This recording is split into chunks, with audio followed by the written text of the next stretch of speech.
Honestly, it's awesome that the Army's putting a focus on this. You know, the transition is a lot smoother because of things like this. And seeing, you know, lieutenant generals and major generals coming here and investing in this, it's huge, and it means a lot to us that are transitioning out. The biggest fear of getting out the Army is not knowing what to do once you get out. I've been doing this for about 4 years now, and this is the only thing I love to do. So getting out the Army is fearful, it's scary. I never realized that my international experience is a little exotic to some companies. Been around the globe twice and in and out of Afghanistan and Iraq. Although it's a normal job to me, somehow all of a sudden I'm realizing the value in this. We are joined at the US Army Garrison Bavaria by Dr. Susan Kelly. Now, this is the second part of this amazing job fair. How has it been for you? Has it been successful? Well, we all came into this with our eyes wide open and knew that we would be learning some lessons because this was the first time. It's the first time that the Chamber of Commerce has brought a number of American companies and German companies to overseas, and the first time that we have tried to organize service members into a job fair, into workshops offered by multiple folks on the installation as well as services from the United States. It's been very successful. There has been an electricity in the air at both Ramstein and here in Bavaria. You're the director of the TVPO.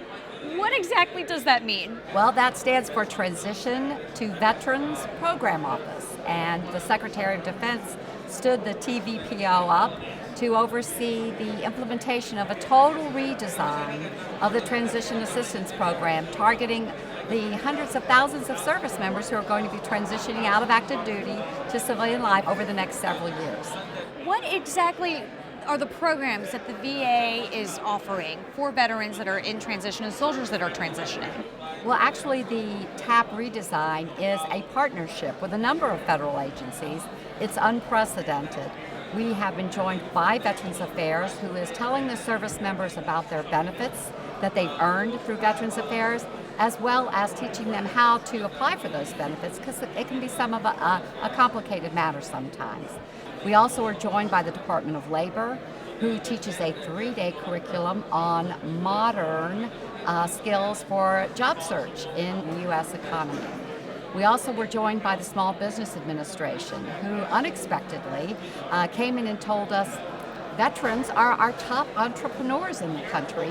We want to teach them how to make the best of those entrepreneurial skills and how to apply them.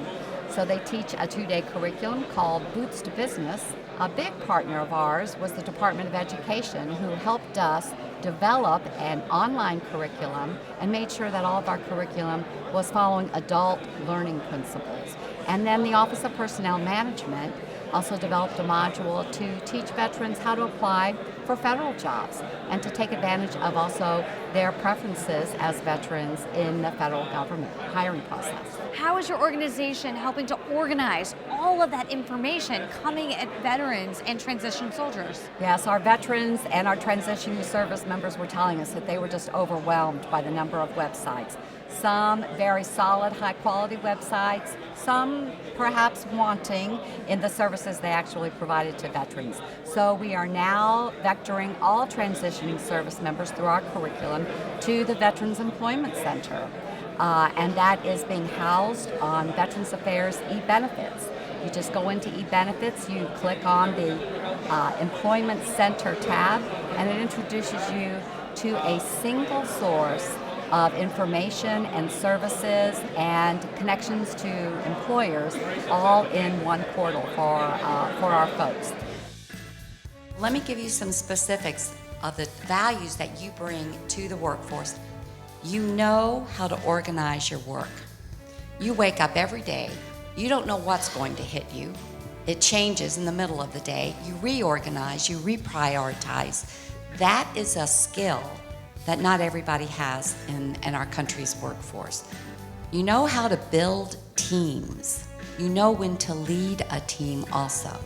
You can back off and be part of the team to get a job done. You know when to step up and lead that team at the appropriate times. Something you take for granted because you do it every day. You are adaptable. You can flex with the changes. And in the American workforce and in the marketplace, things are changing every day. You are problem solvers. When you identify a problem, you come to the supervisor with a solution. You don't wait for the supervisor to give you one. The trick is, and this is what the employers have said, particularly on a panel like this, is that you need to learn how to speak to those skills that you use every day so that the employers can understand this. Those are what they called, and again, this came from employers, essential skills. Those are essential skills in the American workforce. You've got them. Just learn to how to articulate them. While you were on the panel, you had mentioned to some of the service members out in the audience that you want to be careful about going home right away. Don't default to going home to where you went into the military from, your hometown, until you've done your research. There were reasons why you left home. Remember those. Why may that be a misstep for some people? Maybe not all, but for some people. Well, I wanted to emphasize particularly to our service members who are overseas that the United States has changed a lot. The economic situation has changed, and going home might not be the best solution for them and their families. So I talked to them about a couple of websites that are available. One of the best ones is ONET, where they can crosswalk their military skills to the civilian occupations. And another website, again through the VAC, built by the Department of Labor, and it's called My Next Move.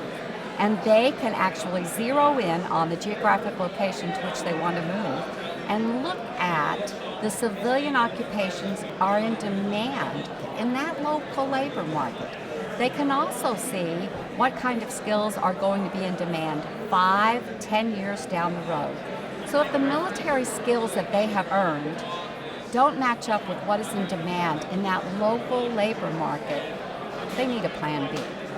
And that plan B is either to look at another location where their skills are in demand if they want a career in that particular field, or to use that very rich benefit that the American taxpayers have given them, which is that post-9/11 GI Bill, and look at colleges, community colleges, technical training institutes to get them the skills that they do want for the career field that they are going to be happy in for the rest of their life or until they make another career decision. So going home may or may not be the best solution for you and your family. And I tell the service members, this is like a puzzle, and you have to take all of the pieces and put them together to solve the puzzle for you and your family. We're giving you the information, the websites, the resources, the skills that you can use. But ultimately, you've got to solve the puzzle. Incredible information, so much out there. Dr. Susan Kelly, thank you so much for joining me today. It was a pleasure interviewing you. It was my pleasure.